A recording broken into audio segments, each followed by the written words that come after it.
अभी हम तीसरा चर्च के बारे में पढ़ेंगे। प्रकाशित वाक्य 2:12 से 17 तक। और पिरगमुन की कलीसिया के दूत को यह लिख कि जिसके पास दो धारी और चोखी तलवार है, वह यह कहता है कि मैं यह तो जानता हूँ कि तू वहां रहता है जहां शैतान का सिंहासन है और मेरे नाम पर स्थिर रहता है, और मुझ पर विश्वास करने से उन दिनों में भी पीछे नहीं हटा जिनमें मेरा विश्वास योग्य साक्षी अंतिपास तुम में उस स्थान पर घात किया गया जहां शैतान रहता है। पर मुझे तेरे विरुद्ध कुछ बातें कहनी है, क्योंकि तेरे यहाँ कितने तो ऐसे हैं जो बिलाम की शिक्षा को मानते हैं, जिसने बालाक को इसराइलियों के आगे ठोकर का कारण रखना सिखाया कि वे मूर्तों के बलिदान खाए और वे विचार करें। वैसे ही तेरे यहाँ कितने तो ऐसे हैं जो निकलियों की शिक्षा को मानते हैं। सो मन फिरा, नहीं तो मैं तेरे पास शीघ्र ही आकर अपने मुख की तलवार से उनके साथ लड़ूंगा। जिसके कान हो वह सुन ले कि आत्मा कलीसियाओं से क्या कहता है। जो जय पाए उसको मैं गुप्त मन्ना में से दूंगा, और उसे एक श्वेत पत्थर भी दूंगा, और उस पत्थर पर एक नाम लिखा हुआ होगा जिसे उसके पाने वाले के सिवाय और कोई ना जानेगा। प्रार्थना करें। प्रभु तेरा वचन समझने के लिए हमारा बुद्धि को खोल दे। पवित्र आत्मा एक एक को तेरा वचन अच्छी तरह समझने के लिए तू फसल दे। यीशु के पवित्र नाम से मांगते हैं, आमीन। अभी ये परगमन हिंदी में क्या है?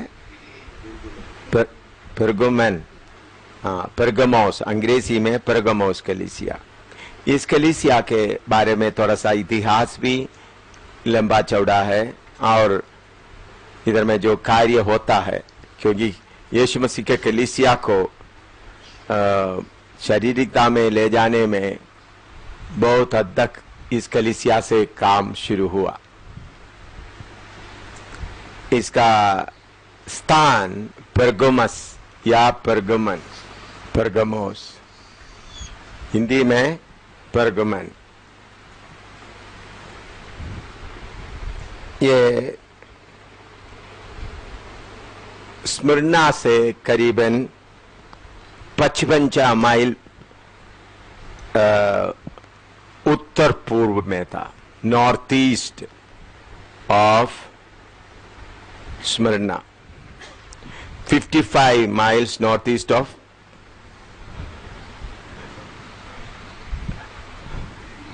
location.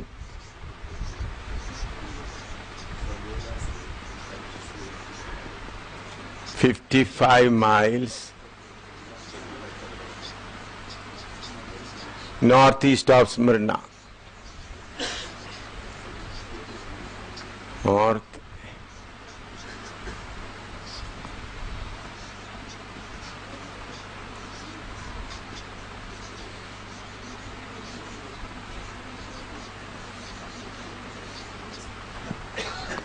"55 miles northeast of Smyrna."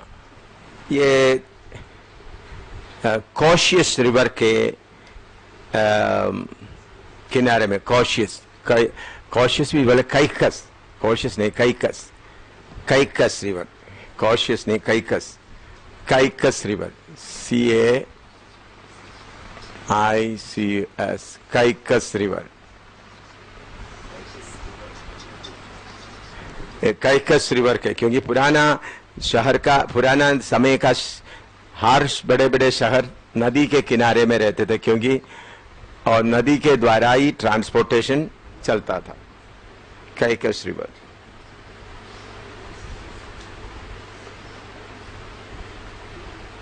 ये एक ऐतिहासिक शहर था परगमोस, बहुत पुराना माना हुआ ऐतिहासिक शहर था।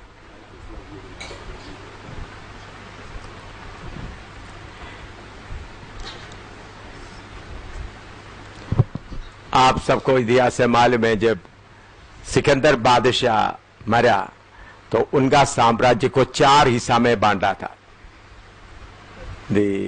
after the death of Alexander the Great, his kingdom was divided into 4 kingdoms. उसमें एक बहुत बड़ा राज्य ये परगमस बना था। उसमें बहुत बड़ा राज्य ने, उसमें एक था सेल्यूशिया। वो 4 राज्य बनाया। 4 राज्य में एक है सेल्यूशिया। सेल्यूशिया का कैपिटल था परगमस। सेल्यूशिया SELUCIA, जो इधर बैठा हुआ SELUCIA, सेल्यूशिया। और उस सेल्यूशिया का कैपिटल था परगमस। उसका था कैपिटल के लिए राजधानी।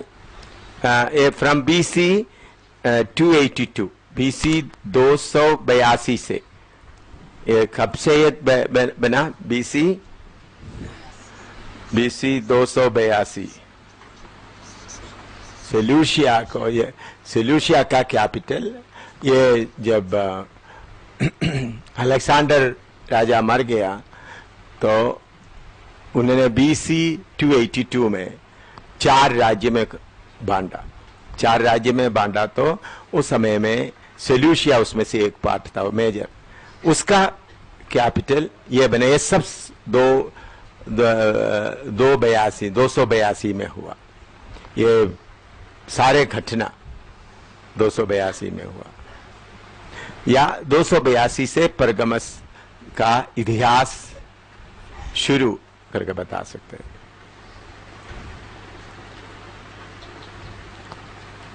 BC 133 में ये सेल्यूशिया का एक रूलर था अटालस। इसके बाद में बताऊंगा। BC 133 में आपको मालूम है साल नीचे नीचे गिरता जाता है। BC 133 में अटालस। इसके बाद में मैं अटालस के बाद में बताऊंगा। BC 133 में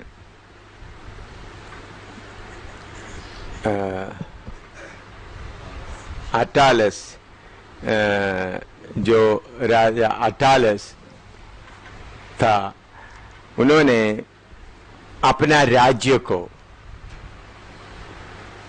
क्योंकि उनका कोई बच्चा नहीं था, इसलिए उन्होंने अपना राज्य को पूरा रोम को दे दिया। उनका विल में ऐसा लिखा, मेरा राज्य पूरा मैं रोमी हुकूमत को देता हूं, क्योंकि उनके पीछे उनका कोई बच्चा नहीं था। तो उन्होंने अपना विल पावर में लिखा था। ये मैं बाद में आपको गहराई से एक्सप्लेन करूंगा, रोमी राज्य के बारे में बताते समय और एक्सप्लेन करूंगा। अभी इतना लिख दीजिएगा।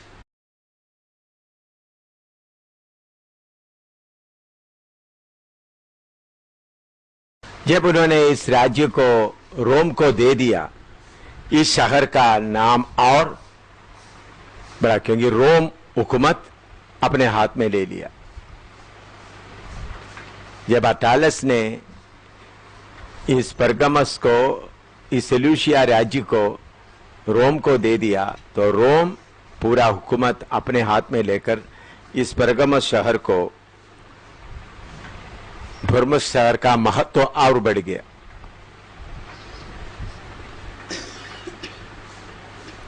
ऐसा ये एशिया का कैपिटल बना।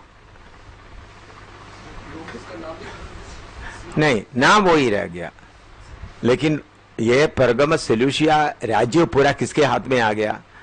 रोम के हाथ में आ गया, अटालस के द्वारा। और उसके साथ साथ और कैपिटल वही है, तो इसका नाम और इसका, रोम उस वक्त पूरा हुकूमत कर रहा, तो इनका नाम भी बढ़ता गया। ऐसा एशिया का कैपिटल, राजधानी परगमस बन गया। रोम बड़ा कैपिटल है, एशिया देश के लिए कैपिटल कौन बन गया? परगमस बन गया। कैसा एक एक अधिकार आते हैं देखिएगा।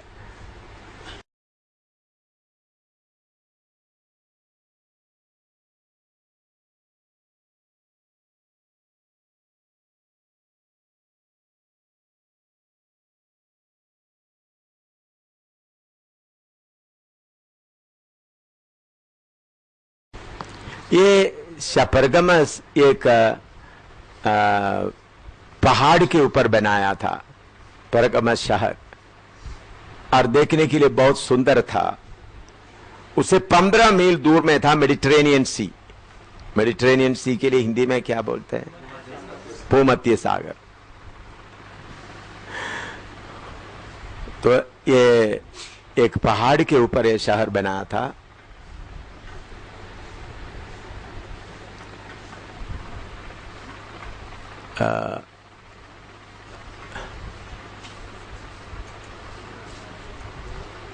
तो ये 15 मील दूर में था। ये उससे 15 मील दूर में है भूमध्य सागर या मेडिटेरेनियन सी।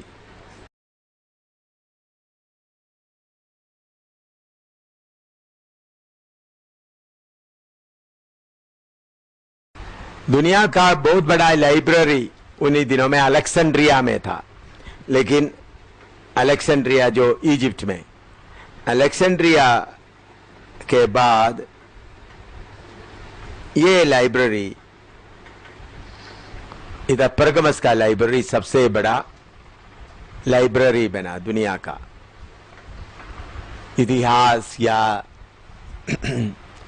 लिखे हुए बातें रखने लाइब्रेरी का, पुस्तकालय, उस वक्त का पुस्तकालय मैं बताता हूं कैसा पुस्तक होता था।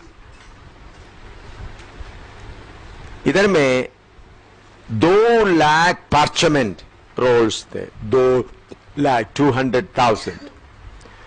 2 लाख पार्चमेंट, पार्चमेंट अंग्रेजी में PARCHEMENT, पार्चमेंट। पार्चमेंट देखिए हमारा इधर का किताब बोल सकते हैं। पार्चमेंट मैं आपको बताता हूं, पुराना जमाने में कुछ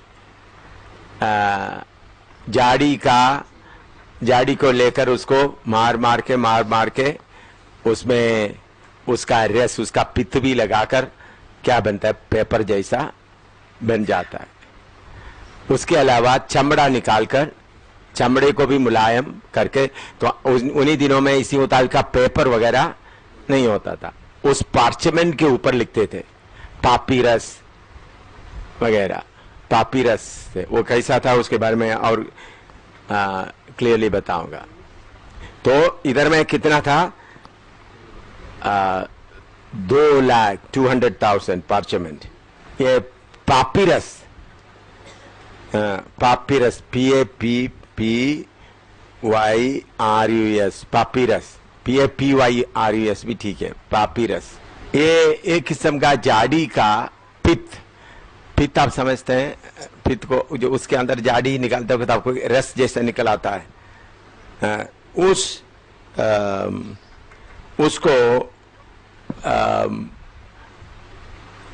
पित्त को निकाल कर सुखाता है।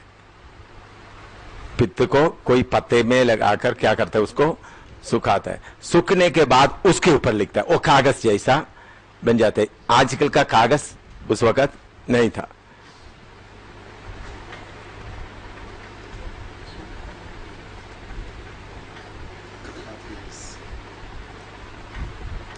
और ये जाड़ी ज्यादा तौर पर नील नदी के किनारे में मिलता था।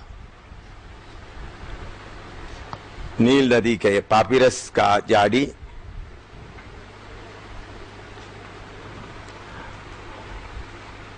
उसको थोड़ा सा मैं और आपको बताता हूं। ये जो पापीरस का वो जाड़ी निकालकर उसका ऊपर का चमड़ा थोड़ा सा निकालने के बाद उसको क्या करते हैं, पीसते हैं। पीसते उसके अंदर से एक रस भी आ जाता है। रस भी आकर अभी समझ लो, मैं आपको पूरा इधर देखने से समझ आएगा। ये पापीरस का एक छोटा सा जाड़ी है, उसका वो जो डाली वगैरह निकलने के बाद, थोड़ा सा सिल्का निकालने के बाद, पूरा नहीं, जितना ऊपर का सिल्का का भी ऊपर का ऐसा निकलने बाद इसको क्या करेंगे, अच्छी तरह कूटेंगे। कूटते वक्त इसके अंदर से एक रस निकल आता है, और वो रस और लकड़ी का जो हिस्सा दोनों मिलकर क्या होता है, उसको फिर सुखाता है तो पेपर जैसा बन जाता है। लेकिन फिर भी अभी का पेपर नहीं, इसी मुताबिक पापीरस बनाते थे। उसके ऊपर लिखते तो फिर वो लाइब्रेरी के लिए काम करता, पापिरस बनाने का काम पहले पापिरस में शुरू किया था। समझ गया ये कैसा था? मैं दोबारा आप लोगों को थोड़ा, क्योंकि आप लोग ये आइडिया इतना नहीं होगा, तो स्कूल में पढ़े हुए लोगों को, कॉलेज में वगैरह पढ़े हुए लोगों को इसके बारे में मालूम होगा।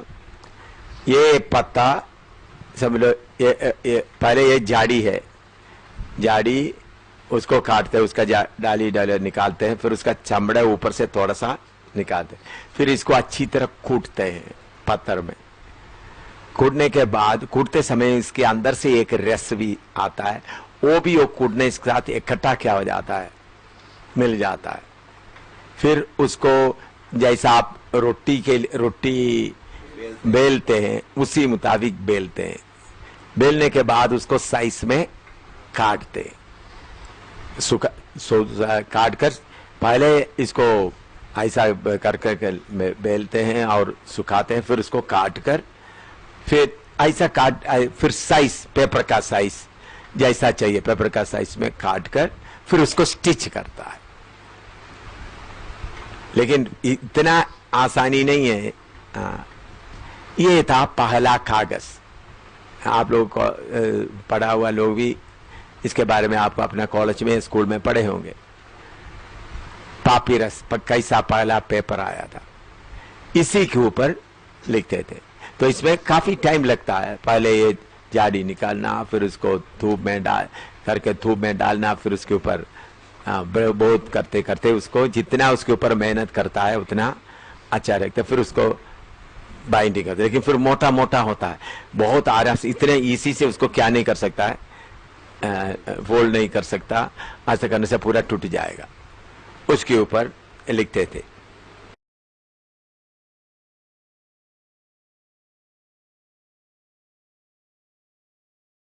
A 3rd century king called Eumenes desired to make his library supreme. इधर में एक राजा आया, उसका नाम है इम्यूनस। उस वक्त राजाओं का घमंड क्या होता था, जिसके पास ज्यादा पार्चमेंट होता है वो ज्यादा बड़ा मशहूर राजा। तो इनके पास ऑलरेडी कितना था, 200,000। 200,000 मीन्स 2 लाख। तो यूमेनस एक राजा था, उन्होंने सोचा मैं दुनिया से सबसे बड़ा लाइब्रेरी बनाऊंगा। तो उसके लिए लिखने वाला चाहिए था। लिखने के लिए अरिस्टोफेनस, जो बड़ा हिस्टोरियन अरिस्टोफेनस को उन्होंने, बिसेंद्रियम का अरिस्टोफेनस को पेर्गमस में लेके आया। अरिस्टोफेनस, देखिए अरिस्टोफेनस के बारे में आप ओल्ड हिस्ट्री में मिलता है। अरिस्टोफेनस अलेक्जेंड्रिया इजिप्ट का, तो इधर सुने, ये राजा यूमेनस क्या किया, मेरा लाइब्रेरी दुनिया का सबसे बड़ा लाइब्रेरी बनना है करके सोचकर उन्होंने बहुत बड़ा, उस वक्त लिखने वाला लोग नहीं होते बहुत, तो ये अरिस्टोफेनस बहुत लिखने वाला था, बिसेंट्रियम। तो राजा बेंडिस ने क्या किया, अपना चालाकी, अपना धनदौलत लेकर इनको पेर्गमस में लेके आए। मिस्र से, इजिप्ट से किधर लेके आए, पैसा वगैरह दे करके, ताकि उनका प्लान था दुनिया का सबसे बड़ा लाइब्रेरी मैं बनाऊं। जब टोलमी, जो फरो इजिप्ट का फरो का टोलमी आप सुनो तो टोलमी फेमस था। टोलमी लिखते वक्त उसका पी आता है, पी टोलमी, फरो ऑफ इजिप्ट का फरो अलेक्जेंड्रिया उनका देश का है। उनका बड़ा इतिहास लिखने वाले को उन्होंने क्या कर दिया, ले गया। तो टोलमी क्या कर दिया, ये जो पापिरस परगमस में आना बंद कर दिया। पापिरस किधर से आता था? Raw material. इनको लिखने का पूरा उन्होंने क्या कर दिया, रोक दिया। इन्होंने ये राजा इमेनस अरिस्टोफेनेस को लेकर आया ताकि सबसे बड़ा लाइब्रेरी बनाए। तो जब ये बात टॉलमी को मालूम हो गया, जो फरो इजिप्ट का फरो को मालूम हो गया, उन्होंने परगमस को किसी तरह से पापिरस नहीं भेजेंगे ऐसा कानून पास कर दिया। तो अभी इनको पापिरस नहीं मिल रहा है, मैं समझ लेकिन समझा रहे आपको। तो फिर इन लोग बैठ कर योजना शुरू कर दिया। योजना करते करते उन लोग ये बहुत मुसीबत में सामना करने के पास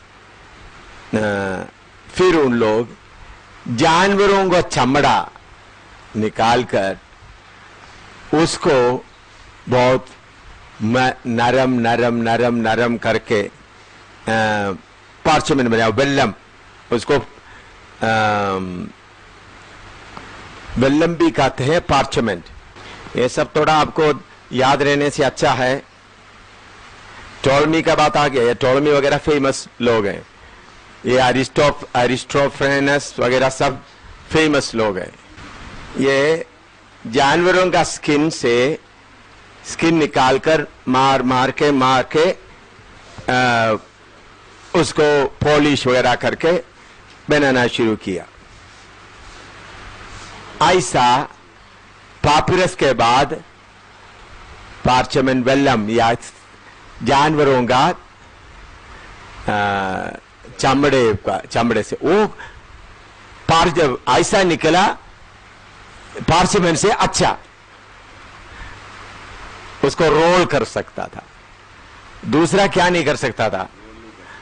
जो पापिरस से बनाया हो उसको क्या नहीं कर सकता था? रोल नहीं कर सकता, ऐसा ऐसा ले जाना पड़ता था। तो ये राजा अलेक्जेंड्रिया का टॉलमी ये बंद कर दिया। तो इन लोग बुद्धि से इस्तेमाल करते हुए, जैसा अभी अमेरिका न्यूक्लियर वेपन नहीं देते तो बाकी दूसरा और मालूम करता है, उसी मुताबिक इन लोग साइंसदान इनका दिमाग इस्तेमाल करते हुए फिर क्या किया, जानवरों का चमड़ा उतार कर, तो फिर ये क्या कर सकता था? रोलिंग कर सकता, स्क्रॉल के रूप में रोलिंग करने का हालत में बन गया। Mother is the necessity of necessity is the mother of invention. Necessity is the mother of invention. आवश्यकता आविष्कार की जननी है। हाँ, आवश्यकता आविष्कार की जननी है। हाँ लिखो, necessity is the mother of invention. इतने तक मालूम है? कोई सवाल है तो पूछेगा अगर आपके एक्सप्लेनेशन चाहिए तो। ये ऐतिहासिक बात है आप लोग लिखने से। हाँ, कैसा पहले पेपर के जगह में पहले क्या है? पापिरस में पापिरस कैसा बना, फिर उसके बाद पार्चमेंट आया चमड़े के ऊपर। अभी भी आप बताइए कागज किससे निकला है? आप बोलो, कागज किससे बनता है? बोलो। बांबू, लकड़ी। लकड़ी को क्या करता है? उबालता। हाँ, जैसा आलू उबालता है इसके मुताबिक हमारा ये कागज भी किसे निकलाता है?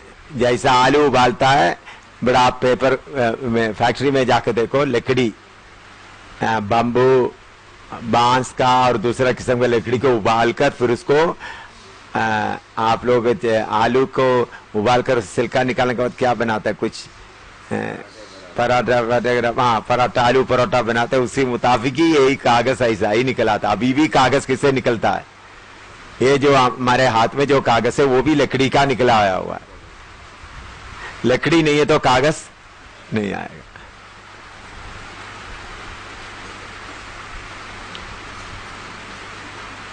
कोई कागज कैसा बनता, पार्चमेंट कैसा बन गया मालूम हो गया। हाँ, हमेशा बाइबल पढ़ते रहते तो पुराना इतिहास की बात भी थोड़ा समझने से अच्छा है। अभी नेक्स्ट इसका आत्मिक बातों के बारे में, उधर का स्पिरिचुअल स्टैंडर्ड, उसके बारे में थोड़ा समझने जाएंगे। परगमस जेंटाइल वर्शिप का सेंटर या अन्य जातियों का आराधना के एक सेंटर था। इधर में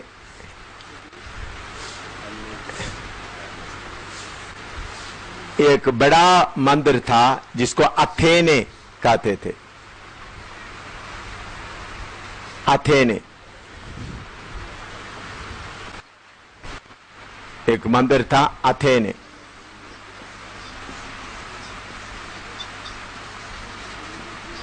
अथेने, और ये एक परगमो शहर में 800 फुट ऊंचा ये मंदिर बनाया हुआ था। परगमो शहर भी मैंने बोला था मेडिटेरेनियन से, मध्य सागर से 15 मील इधर एक पहाड़ पे था। उस पहाड़ में ये मंदिर का भी ऊंचाई कितना था? 800 फुट दूर से दिखाई देता था। एडी बीसी 240 में गॉल्स या उसका दूसरा नाम गालाटोर, बीसी 240 में इस शहर को, परगमस शहर को गॉलस, GALULS, या उसका दूसरा नाम है गलाटोय।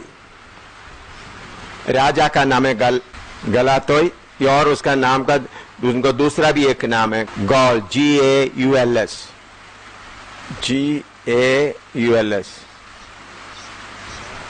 इन्होंने BC 240 में इस शहर को हमला करने के लिए आया। इन्होंने काफी देर हमला करने से भी ये शहर को जीत नहीं सका।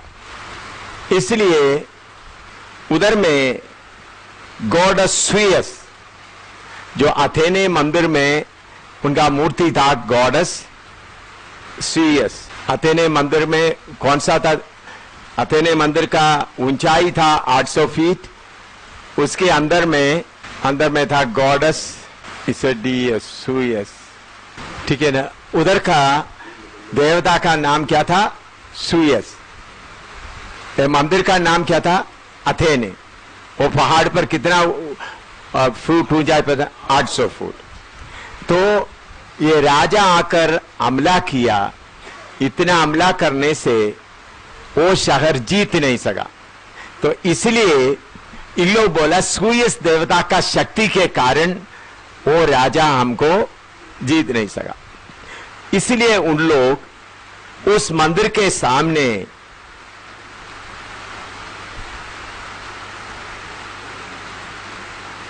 एक बहुत बड़ा सिंहासन बनाया, एक वेदी, स्पेशल वेदी जैसा बनाया।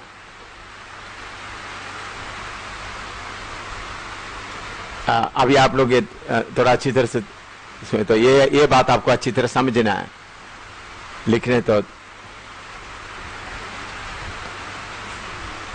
क्योंकि परगमस में लिखा है शैतान का सिंहासन तुम्हारे बीच में है। उसी का इतिहास मैं बता रहा हूं।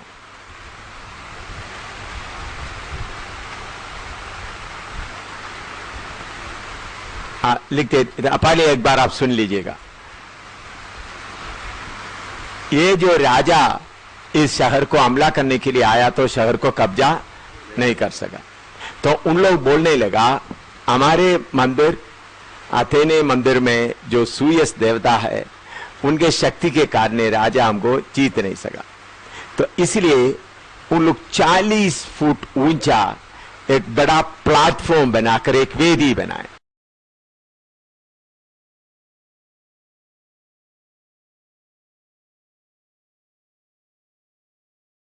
मैंने बोला राजा आकर इसको आक्रमण किया कब्जा करने के लिए, लेकिन उनसे नहीं हो सका। तो उन लोग बोलने लगा, अथेने मंदिर का स्वीयस देवता का ताकत से ये नहीं कर सका। तो इसलिए उनको बड़ा आदर देते हुए उनके सामने 40 फुट ऊंचा एक बहुत बड़ा वेदी बनाया, प्लेटफॉर्म बनाकर वेदी बनाया, एक प्लेटफॉर्म जैसा बनाया, उसके ऊपर वेदी बनाया उधर में 24 घंटे वेदी चलाते रहे, हमेशा धुआं निकलते रहे। लेकिन दूर से ये वेदी को देखने से एक सिंहासन जैसा दिखाई देता था, कोई बैठा हुआ है। ये वेदी को ऐसा बनाया है, पहले प्लेटफॉर्म 40 फुट ऊंचा प्लेटफॉर्म, 40 फुट ऊंचा प्लेटफॉर्म में वेदी बनाया। वो वेदी में हमेशा क्या करता है, धुआं उठता है। तो दूर से देखेगा तो कोई सिंहासन है, सिंहासन में कोई बैठा है। इसलिए इस सूयस देवता को प्रोटेक्टर और सेवियर ऑफ द वर्ल्ड बताया गया। सेवियर, प्रोटेक्टर या सेवियर।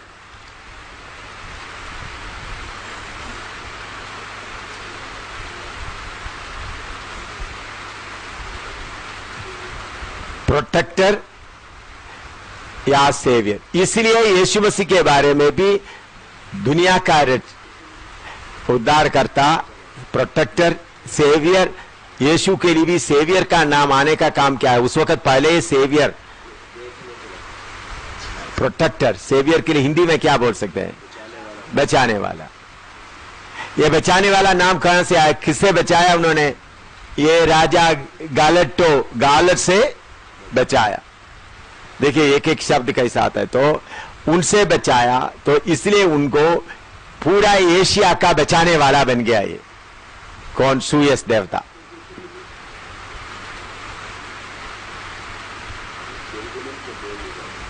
सूयस देवा यूनानी वर्षी में एक बहुत बड़ा है। तो सूयस देवता एक बहुत बड़ा बचाने वाला बन गया।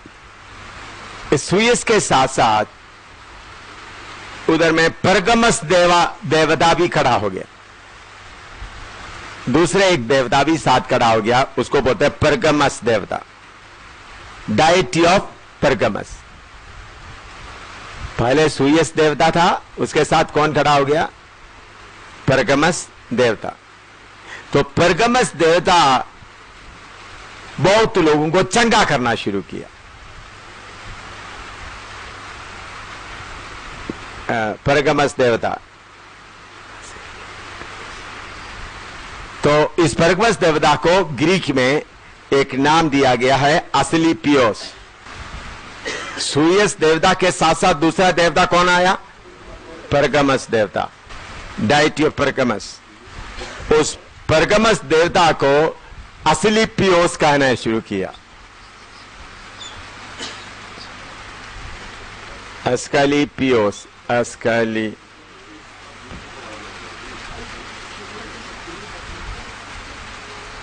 ये स्पेलिंग करेक्ट है, प्रोनाउंसिएशन शायद गलत होगा। अस्कलीपियोस, असलीपियोस।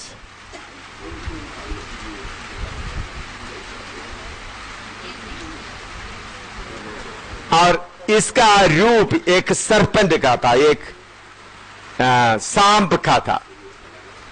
सांप का ऐसे एक स्टिक जैसा सांप का ऐसा था। सांप का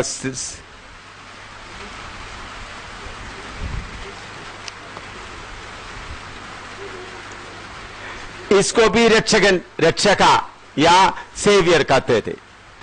अभी आप मिलिट्री में देखो, army medical corps, medical corps का क्या बैज में क्या है? एक सांप है। सारे मेडिकल डिपार्टमेंट में सांप है चिन्ह के तौर पर। पोप का जो छड़ी है उसमें भी कौन है? सांप है। जो बड़ा बड़ा कैथोलिक का ये जैकोबाइट का, उनके पास उनके जो असली जो छड़ी, अधिकार का छड़ी, ये सब शुरू इधर से हुआ। मेडिकल डिपार्टमेंट का ही, मेडिकल डिपार्टमेंट में कोई भी है, देखो उधर में कौन सा निशान रहता है? सांप का। अब ध्यान से देखने से ही आपको मालूम होगा। Medical corps, army medical corps का कैप में भी वही आप आज भी आप जाकर देखें, इंडिया का निशान के साथ वो सांप का भी निशान है। ये आरब कहां से हुआ? परगमस से हुआ। तो परगमस से बहुत चीजें हुआ। ये असली पापिरस के बाद पार्चमेंट कहां से शुरू हुआ? परगमस से। प्रोटेक्टर या सेवियर, असली पियोस, ASCLE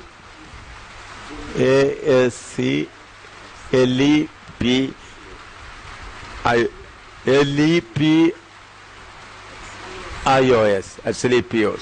तो उधर में बहुत बड़े बड़े डॉक्टर लोग भी निकला है। दुनिया का पुराना फेमस डॉक्टर है गालन, आप लोग को फेमस डॉक्टर गालन। उसके बाद आया Hippocrates, Galan, famous doctor Galan, ये इधर में था। फिर उसके बाद आया हिपोक्रेट्स, सोक्रेटिस नहीं, हिपोक्रेटिस नहीं, हिपोक्रेट्स।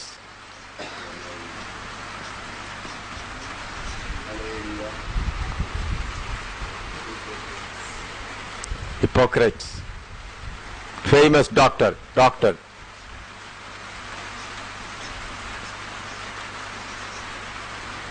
इसका स्टोर ये तो छोटा करके बताना, तो ये देवता का शक्ति से डॉक्टर लोगों का बीमारी दूर करना शुरू किया। तो ये देवता का रूप, एक सुयस का रूप था, दूसरा सांप का रूप था, जो परगमस देवता, डायटी ऑफ परगमस, वो लोगों को चंगा करना शुरू किया। वो उद्धार भी देना शुरू किया और चंगा प्रोटेक्ट करना भी शुरू किया, और दुश्मन से प्रोटेक्ट किया। और उसके बाद तो ये प्रोटेक्टर एंड हीलर बन गया, प्रोटेक्टर एंड हीलर। इसलिए पोप के चड़ी में भी ये है, प्रोटेक्टर एंड हीलर। हाँ, famous doctor. Hippocrates is the famous doctor, दुनिया का पुराना। दो एक गालन डॉक्टर था फेमस, हिपोक्रेट्स ये फेमस डॉक्टर्स। इधर में इतना सब कुछ होने के कारण रोमी हुकूमत परगमस का जो गवर्नर को किसी को भी मार डालने का अधिकार दे दिया, सॉर्ड। बाकी मार डालने का अधिकार सिर्फ एम्परर अपने पास रखते थे। कि आपको मालूम है, जो मार डालने का, पौलुस को भी मार डालने के लिए किधर भेजा गया? रोम में भेजा गया। तो लेकिन परगमस का गवर्नर को किसी को भी मार डालने का भी अधिकार दे दिया। इसलिए वो जो वचन बताते हुए, जिसके पास दो तारी तलवार है, वो वचन बताते हो, निकाल कर पढ़िए एक बार, प्रकाश युद्ध के 2 में।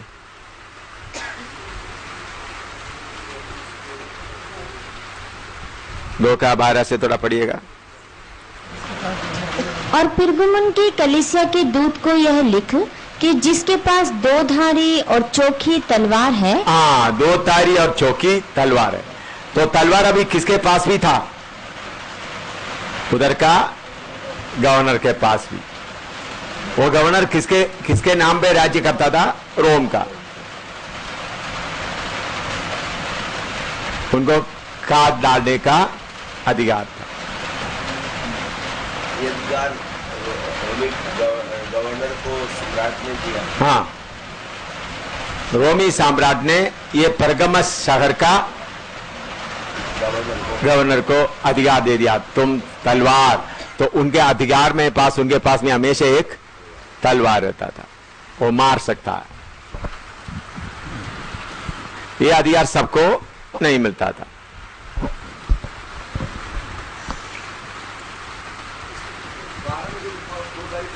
हाँ, नहीं, उसको, इनके पास तलवार है तो, लेकिन तुमसे बड़ा तलवार मेरे पास है करके बताने के लिए कलीसिया को लिखा है यीशु मसीह, दो तारी तलवार। इनके पास ऑलरेडी क्या है? तलवार। परगमस का राजा का, उसका गवर्नर के पास तलवार है। तो प्रभु बोलता है जिसके पास दो तारी तलवार है, उनके पास एक धारी तलवार है। अंडीपास को इधर में मार डाला गया था, वो भी उधर में लिखा है ना। अंडीपास को कैसा मारा? इस सूयस देवता के पास में, इधर देखिए, अंडीपास प्रभु का दास को कैसा मारा? सूयस देवता के पास बलि चढ़ाने के लिए, मैंने बोला हमेशा सुबह से शाम तक क्या चलता है? धूप चलते रहते हैं। उसके अलावा एक बाइल है, ब्रास से बनाया हुआ एक बाइल, पत्थर से बना।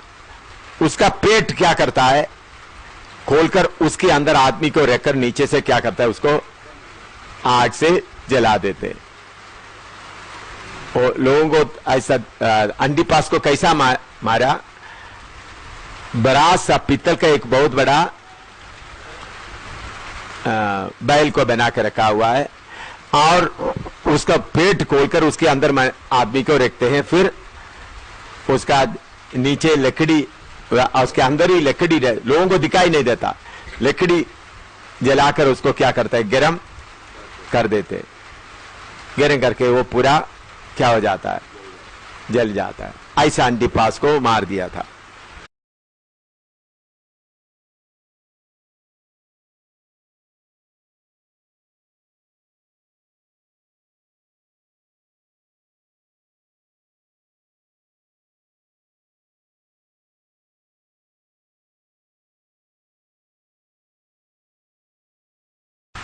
तो इधर में इंपॉर्टेंट एक सूयस देवता और उनका बड़ा ऑल्टर, उनका वेदी, जो देखने से सिंहासन जैसा दिखाई देता था। और दूसरा परगमस देवता, जिसको असलीपियस कहते थे, वो है सेवियर एंड हीलर, जिसको सांप का, सरपेंट का रूप देते थे। और सम्राटों का आराधना, फेमस आराधना इधर में बहुत जोर से चलता था।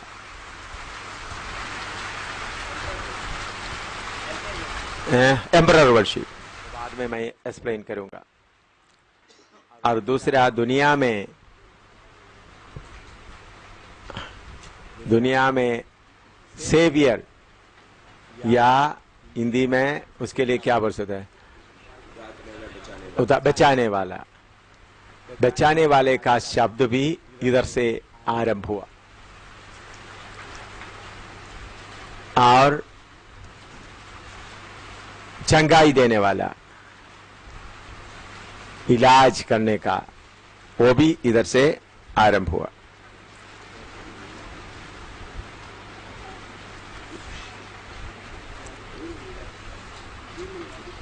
और बहुत गैर कौम का रीति रिवाज सब इधर से शुरू हुआ।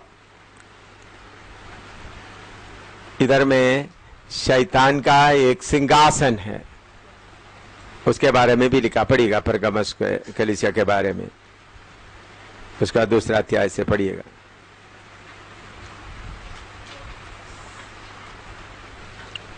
परगमस का कलीसिया के बारे में।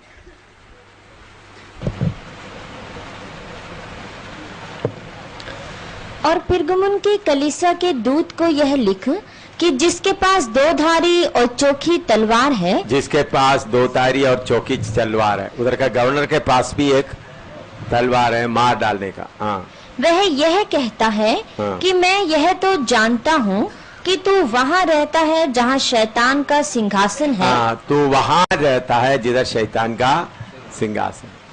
हम पढ़ते समय में शैतान हवा में या स्वर्ग में अपना दूसरा स्वर्ग में रहते, तो भी पृथ्वी में भी जगह जगह पर उन्होंने अपना सिंहासन लगाया हुआ हमको दिखाई देता है,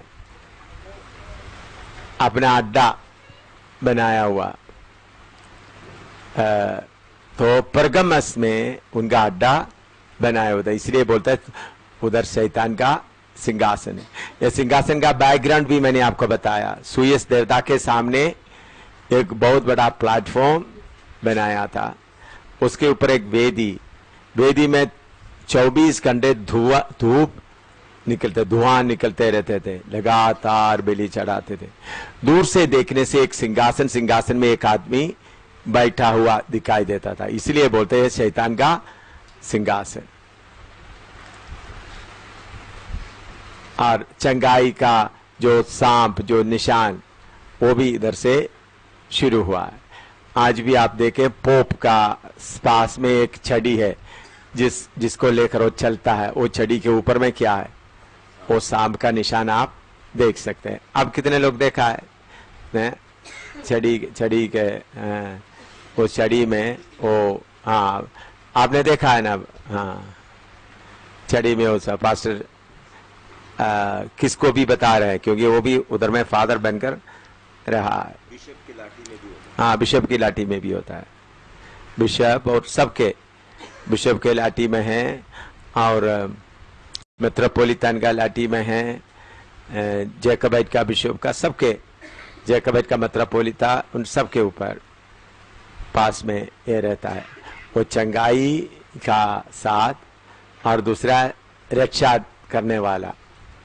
रक्षा क्यों हुआ है, और दुश्मन उनका अटैक करने के कारण सूर्य देवता उनको बचा, इसलिए बहुत तेरा बातें कलीसिया में आया। हाँ, और नीचे पढ़ो, तुम जिधर रहता है वो माता। हाँ, हाँ, जो सांप का निशान उन्होंने दिया है, हाँ, क्या ये यहूदियों का निर्गमन की पुस्तक? नहीं नहीं नहीं नहीं, वो उसके पहले का है। ये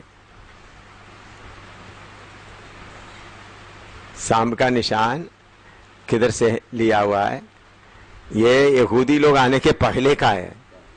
यहूदी मतलब यीशु मसीह का कलीसिया वगैरह आने के, हाँ, निर्गमन का पुस्तक में जो हाँ सारे सामने उठाया था, वो तो नहीं लिया उन्होंने। तो वो तो प्रभु ने उनको बोला है, वो उनको क्या कर दो, हटा दो। इसराइल लोगों के बीच में इधर उधर में उन्होंने छुपा के रखा, उसको भी नहुष्टान, उसका नाम है नहुष्टान, उनको क्या कर दिया, हटाने के लिए बोल दिया उनको। कहीं एक बार उठाया था मूसा ने, जो सांप को देखेंगे उतारेंगे, लेकिन उसके साथ नहीं। मैं बाद में ये परगमो से कैसा इधर आया, वो बात मैं रोमन कैथोलिक में आया, मैं इतिहास, कैथोलिक का इतिहास बताऊंगा, उस समय वो बात आपको क्लियर मालूम हो जाएगा। और नीचे पढ़िएगा। और मेरे नाम पर स्थिर रहता है और मुझ पर विश्वास करने से उन दिनों में भी पीछे नहीं हटा, जिनमें मेरा विश्वासयोग्य साक्षी अंतिपास तुम में उस स्थान पर घात किया गया जहाँ शैतान रहता है। पर मुझे तेरे विरुद्ध कुछ बातें कहनी है। हाँ, विरुद्ध की बात बाद में कहेंगे।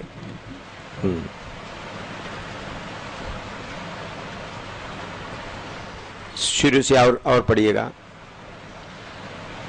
मैं यह तो जानता हूँ कि तू वहाँ रहता है जहाँ शैतान का सिंहासन है। यहाँ रहता है, वहाँ शैतान का सिंहासन है। हाँ, और मेरे नाम पर स्थिर रहता है। हाँ, देखिए उधर में कलीसिया कैसा स्थिर रहा, ये बात। उधर में शैतान का सिंहासन है, जिधर में 24 घंटे बलि चलते रहते, और उसका नाम सेवियर या बचाने वाला है, और दूसरा उसके नाम चंगा करने वाला। इतना शक्ति से रहते समय भी दूसरा उद्धारकर्ता करके यीशु को प्रचार करने के लिए उधर में लोग विश्वास योग्य रहा। इसे ये लिखा, आप लोग लिखने के बाद मैं एक बात आपको समझाने के लिए बताना चाहता हूं। प्रभु का योजना,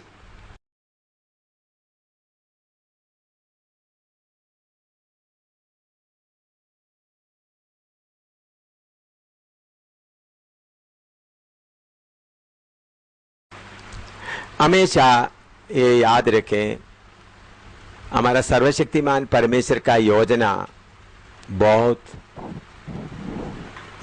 ही गहरा है, और हमको समझना बहुत मुश्किल है आत्मा के अलावा।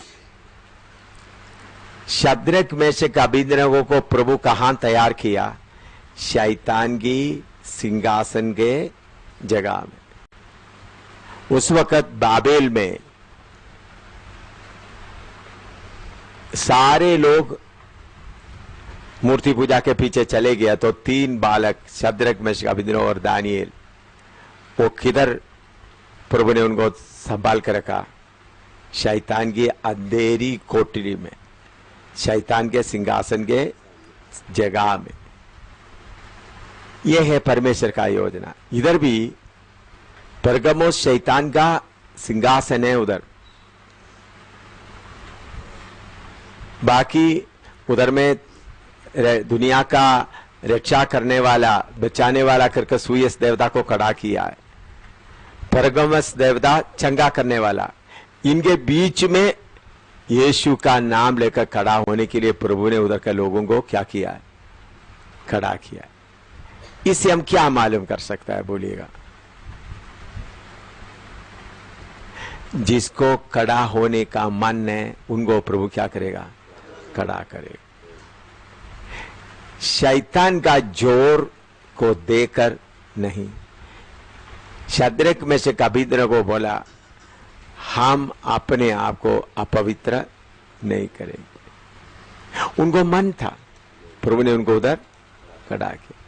तो शैतान का जोर कितना भी हो, अगर आपको मन है तो दिलेरी से खड़ा करने के लिए प्रभु है। तो कोई भी शैतान के ऊपर दोष लगाकर नहीं आ जाता। देखिए, जिधर में शैतान का सिंहासन है, जिधर में सेवियर, यीशु मसीह भी सेवियर, सेवियर करके किसको बोलते हैं? सुयस देवता। उसके बाद चंगाई करने वाला परगमस। इनके बीच में अंतिपास को उन लोग उधर में खत्म कर दिया, फिर भी उधर परमेश्वर के लिए खड़ा होने वाला लोग है। उधर वो तारीफ में लिखा है, पढ़ो वचन 11, 13। मैं तो ये जानता हूँ कि तू वहाँ रहता है जहाँ शैतान का सिंहासन है। जहाँ रहता है जो शैतान का सिंहासन है, और मेरे नाम पर स्थिर रहता है। मेरे नाम पर स्थिर रहता है। किधर उनके नाम पर स्थिर रहता है? जिधर में इतना मुखालिफत है, जिधर में शैतान का सिंहासन के उधर में क्यों रहता है? तुम मेरे नाम पर स्थिर रहता। तो इसलिए शैतान का जोर बोलकर कोई भी मसीह जीवन में पीछे हट नहीं सकता। ये सब आपके मन के ऊपर है, आपके समर्पण के ऊपर है। संगति नहीं मिल रहा है करके भी बोलकर नहीं कर सकता। शद्रक मेशक अबेदनगो को कहां संगति मिलता था? कोई पूजा, कोई नबी भी नहीं है, कोई याजक भी नहीं है, वो बालक थे। वो कैदी करके लेके आते हो तो बालक थे। तो इसलिए आप दाहिने बाएं बहुत तरह लोग सोचते, देखो संगति नहीं था हैं और हालात ठीक नहीं था, मैं पीछे हट गया। ऐसा नहीं। प्रॉब्लम, समस्या कहाँ है? आपके मन में। अगर आप खड़ा होने का मन रखता है तो प्रभु आपको खड़ा कर सकता है। प्रभु चाहता है ऐसा अंधेरी कोठली में उनका सेना को तैयार करे। शद्रक मेशक अबेदनगो को बाबुल राजा का अंधेरी कोठली में उनको तैयार किया गया। प्रभु मुझे फौज में रहता है, उधर में आराधना के लिए जगह नहीं है। आराधना के लिए जाने के लिए आता है, आराधना कर तो अपने आप आराधना करना, ऐसा करते प्रभु मुझे तैयार कर रहा था। तो संगति नहीं मिल रहा था, इसलिए मैं पीछे हट गया करके बोलते क्यों है? उनके अंदर उसके लिए समर्पण नहीं है, मन नहीं है। प्रभु अंधेरी कोठली के अंदर भी अपना सिपाहियों को तैयार करता है। ये बात आप अच्छी तरह से नोट करके रखें। जिधर शैतान का सिंहासन है उधर प्रभु ने उनके नाम के स्तर पर दे। प्रॉब्लम अपना समर्पण, कच्चा समर्पण। हम समर्पण करते हैं लेकिन अपने आप को दे देता नहीं है। जो अपने आप को दे देता है, चाहे शैतान की अड्डे के अंदर भी प्रभु अपने लोगों को संभाल के। देखो शद्रक मेशक अबेदनगो को किधर पाला? उधर में कोई बेली भी नहीं है। सुबह शाम का बेली का भी प्रोग्राम नहीं है, उधर कोई त्योहार भी नहीं है। उन्होंने बोला जैसा चाहिए, हम अपने आप को अपवित्र नहीं करेंगे, हम दूसरे देवताओं के सामने झुकेंगे नहीं। ये मोटी मोटी एक दो बात प्रभु उनके साथ उतर कर आया। तो आप कोई परिस्थिति के कारण मैं पीछे हट गया करके कोई भी कभी भी बोल नहीं सकता। कितने लोगों को ये बात अंदर में गया है?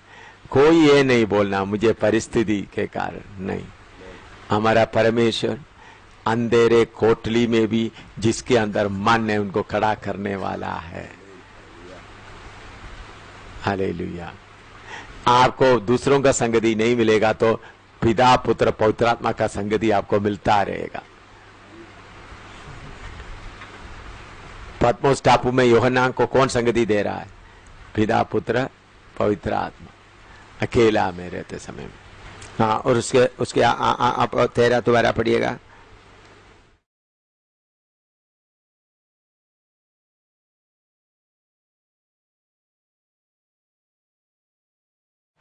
मैं यह तो जानता हूँ कि तू वहाँ रहता है जहाँ शैतान का सिंहासन है और मेरे नाम पर स्थिर रहता है। मेरे नाम पर स्थिर रहता है और मुझ पर विश्वास करने से उन दिनों में भी पीछे नहीं हटा जिनमें मेरा विश्वास योग्य साक्षी अंतिपास तुम में उस स्थान पर घात किया गया जहाँ शैतान रहता है। हाँ, देखिए अंतिपास को आपके सामने घात किया गया, फिर भी आपने क्या नहीं छोड़ा? या आपने छोड़ा। ऐसा ही लिखा है ना? दोबारा पढ़ो। और मुझ पर और मेरे नाम पर स्थिर रहता है। हाँ। और मुझ पर विश्वास करने से उन दिनों में भी पीछे नहीं हटा। उन दिनों में भी पीछे नहीं हटा जिनमें मेरा विश्वास योग्य साक्षी अंतिपास को तुम में उस स्थान पर घात किया गया जहाँ शैतान रहता है। हाँ, शैतान रहता उधर में घात किया गया, फिर भी तुम्हारा नाम क्या नहीं किया?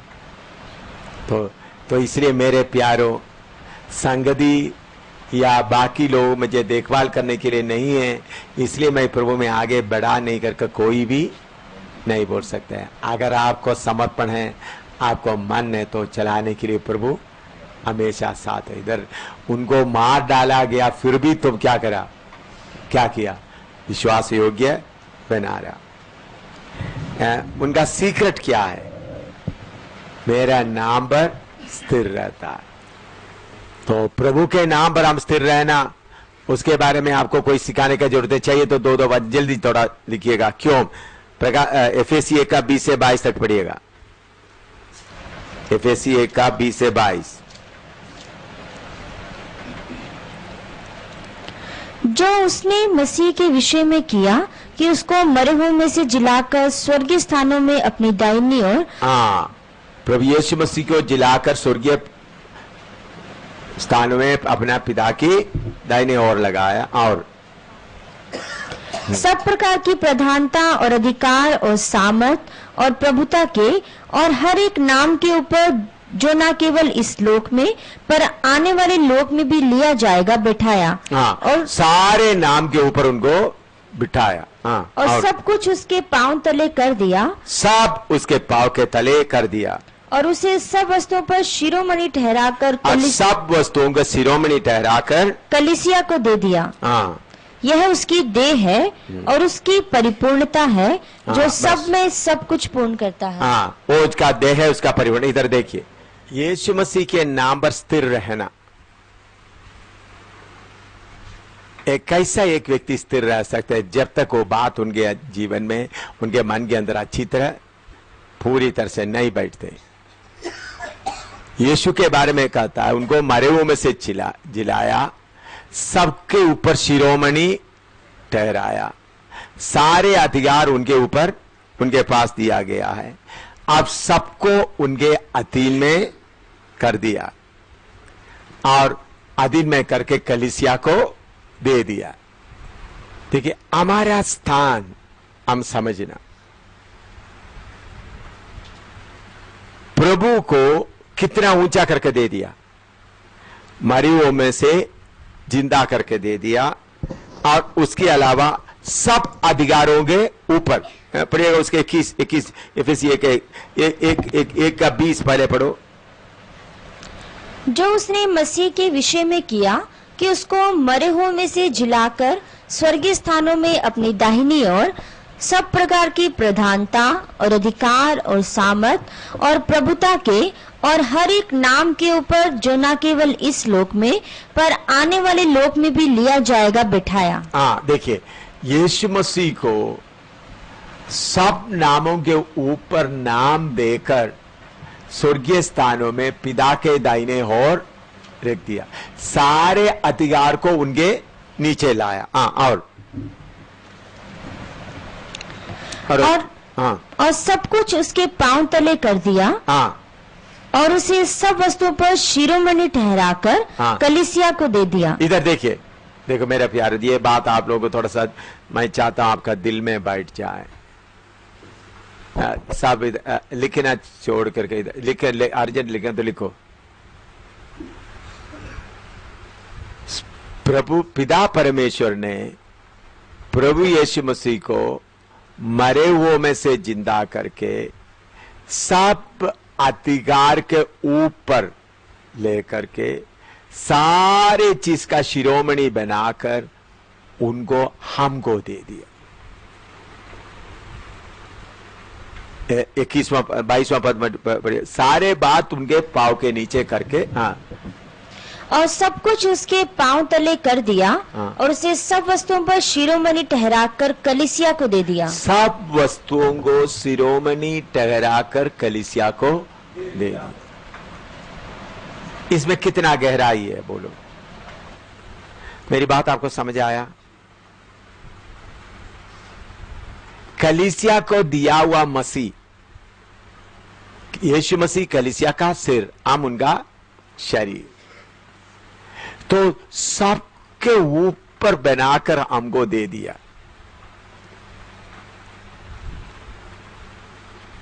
यीशु मसीह को हमको दे दिया। तो इतना सब कुछ होने के कारण शैतान अभी हमारे खिलाफ कुछ भी नहीं कर सकता, अगर आप इस नाम में स्थिर रहेगा तो इतना कुछ शैतान करने वक्त भी, मैं बोलने का मतलब, हमको दिया हुआ अधिकार यीशु मसीह को मरे हुओं में से जिंदा करके सबका शिरोमणि बनाकर हमको क्या कर दिया? दे दिया। इसलिए प्रभु यीशु मसीह स्वर्ग और पृथ्वी का सारा अधिकार मुझे दिया। तो जब इतना कर दिया तो प्रभु हमको बचा लो, तुम्हारा रक्षा करो करके बोलने के जगह में हम यीशु के लिए आगे बढ़ेगा तो कार्य प्रभु खुद करेगा। देवी देवता जादूगर कुछ भी नहीं है, उन्होंने सबको शिरोमणि बना करके हमको दे दिया। अगर आप ये विश्वास करते हुए जाएं, अंधेरी कोठरी में जाएं, तो आपको किसी बात का चिंता करने का जरूरत नहीं है। उन्होंने हम यीशु मसीह को इतना ऊंचा करके, उधर में एफएसी 1:22 में लिखा, कलीसिया को उनको शिरोमणि बनाकर कलीसिया को दे दिया, देंगे करके नहीं। तो फिर कौन हमारे खिलाफ खड़ा हो सकता है? पिता ने उनको हमको दे दिया। लेकिन ये शद्रक मेशक के समय में ऐसा हुआ नहीं था, फिर भी उन लोग खड़ा रहा। मैं देखते समय में शद्रक मेशक अबेदnego में यीशु मसीह को ऐसा बना करके किसको नहीं दिया था? कलीसिया को नहीं दिया था। दानियल के समय ऐसा नहीं दिया था, मूसा के समय में ऐसा नहीं दिया था, जोसेफ के समय में ऐसा नहीं दिया। अभी हमको ऐसा करके दे दिया, तो शैतान को ऐसा पीटना है, शैतान के शक्तियों को पूरे अधिकार हमको मिला है। शैतान तू क्या कर सकता है? सबका शिरोमणि बना करके दे दिया है। प्रभु ने हमको क्या करके दिया है? इन सारे शक्तियों का यीशु मसीह को शिरोमणि बना करके दे दिया। तो शैतान की अंधेरी कोठरी में, अगर आप नेपाल में रह रहा है, किधर भी रह रहा है, आप कमजोर है, आपका गलती है, आपका मन नहीं है। आपका मन नहीं है। जोसेफ का मन था, इसलिए जोसेफ उधर ठीक रहा। दानियल का मन था, इसलिए दानियल ठीक रहा। शद्रक मेशक अबेदनगो को मन था, इसलिए रहा। अगर आपको मन है तो चाहे कितना भी अंधेरी कोठरी में अब रख, समस्या क्या है? आपका मन कच्चा है। आपका मन कच्चा, आपको लालच भी चाहिए, ये भी चाहिए, यीशु भी चाहिए। शद्रक मेशक अबेदनगो कैसा खड़ा? हमारे जैसे तो हम मीट भी खाएंगे, ये खाएंगे, यीशु आप ही चाहिए। कुछ लोग आप लोगों का समर्पण देखकर, आप लोग मेरे सामने हंसते हुए बड़ा पिक्चर देता है, लेकिन आपका समर्पण जो मेरे अंदर में है, मुझे प्रभु दिखाते हैं, इनका समर्पण इतना ही है। मेरा मतलब के साथ का समर्पण है। शद्रक मेशक का अंदर का समर्पण क्या है? पहले समर्पण आप सबको मालूम है। उन लोग कुछ भी खाएं, हम क्या करें? अपने आप को क्या नहीं करेंगे? अपवित्र, हम सिर्फ साग पाती खाएंगे। वो है उनका समर्पण। उधर सिखाने के लिए पास्टर नहीं था। आप लोग सेवा का फील्ड में क्यों फेल होता है? आपका समर्पण का कमी। आप समर्पण करता है, प्रभु मैं समर्पण करता, 2 मिनट के बाद आपका समर्पण, आपके अंदर का जो लालच, जो आपके अंदर का जो शारीरिकता, वो चीजों को मांगता है। प्रभु ने मुझे बोला है, ऐसा लोगों के साथ ज्यादा अभी तुम्हारा टाइम बर्बाद मत करो। वो सुधरने वाला नहीं है, तुम्हारा टाइम खाएगा, सुधरेगा नहीं। वचन बहुत बार सुना है, बहुत बार सुना है, वो सुधरने का उनको मन नहीं है। और कहते फिर भी लालच, दुनिया की चीजों के पीछे मन लग जाता है। दुनिया की खाने पीने के चीज से, कपड़े के पीछे, किसी का कपड़ा दिया, वो मुझे दे दो, ये कपड़ा मुझे दे दो, ये दे दो। फिर ओ यीशु का सेवा कर दे। कच्चा है, कच्चा कच्चा कच्चा। समर्पण कुछ भी है।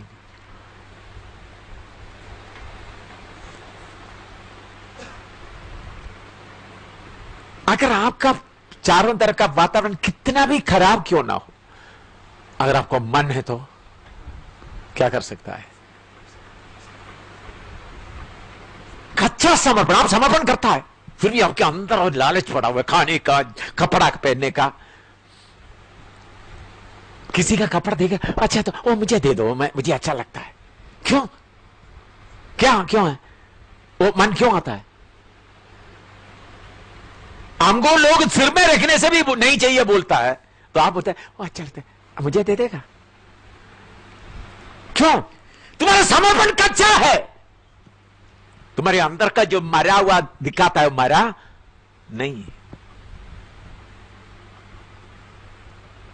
सही समर्पण यीशु को शिरोमणि बनाकर दिया है। सब चीज के ऊपर बनाकर कलीसिया को दे दिया, ताकि कलीसिया दुनिया के ऊपर राज्य करे, कलीसिया देश के ऊपर राज्य करे, कलीसिया गांवों के ऊपर राज्य करे।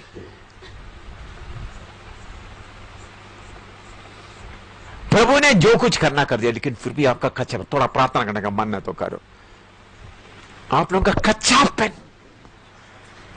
कोई चीज देख लिया तो वो मुझे चाहिए, फिर बोलते मैं यीशु का सेनानी है।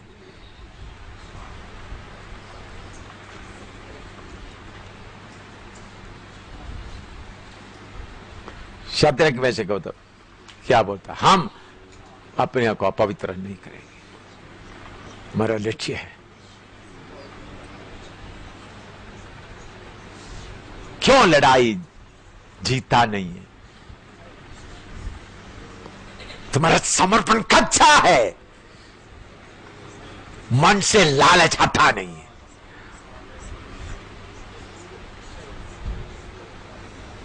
एक छोटा पेन भी आपको मिलने का मन है तो लालच है, तुम्हारे अंदर लालच है। तुम करोड़ का नहीं लिया, तुम्हारे अंदर लालच है। छोटा कर्चीफ, रुमाल के लिए मन लगे तो वो भी लालच है। छोटा खाने का चीज का हुआ तो वो भी लालच है।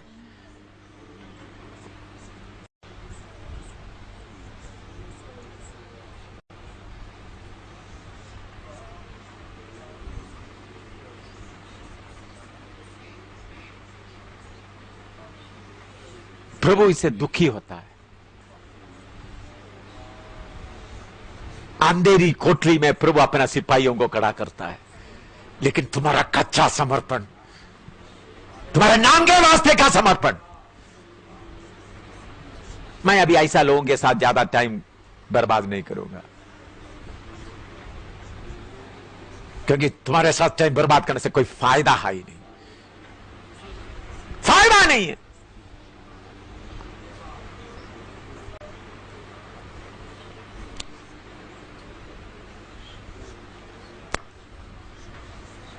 लालच अंदर बैठा कर रखा हुआ है, फिर भी यीशु का सेवा में आगे बढ़ रहा है।